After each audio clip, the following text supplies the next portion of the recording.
Carole, I want to ask you, because your specialty is body language. When officials lead the jury around to look at the scene, certainly they're gonna be a few words, right? They're not going to say much, and they're of course instructed not to say anything that could be prejudicial, right? That said, how could body language impact the jury? It's true. Even if they don't say a word, they are going to reflect in their body how aghast they are and, how troubled they are. Maybe they'll be trembling. Maybe they'll be crying. Maybe they'll be, they'll try to be acting stoic to show that, to not give any clues to the other jurors and so on, because they'll think they're not supposed to do that. I must say that is a big coup for the defense to have it cleaned beforehand. But still, I just think all of this is overkill. I do not think.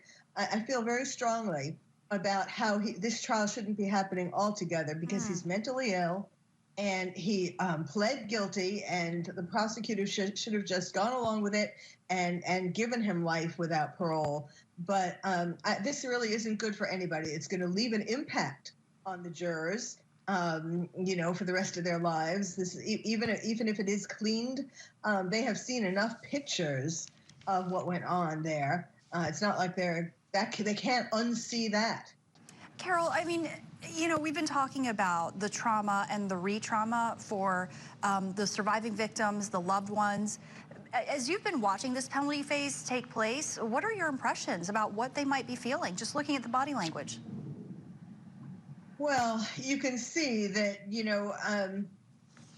the people in the gallery, the families, presumably mostly, they are like, sometimes they're hugging themselves or hugging the person who they're with, or sometimes they're putting their face to their eyes, their hands to their eyes, not wanting to see what their body shows, all of the re-traumatization. And it's just not right. I mean, it's just not, it isn't going to, as your other guest said, it's not going to bring back the children. It's understandable that you'd want to have the person pay extremely, with their life for what happened. But really, you have to think again, and that's not going to bring anything back. It's just going to bring more pain. Yeah, and then and even if there is the death penalty that is imposed, of course that could be appealed. So there's that. Anyway, thank you so much.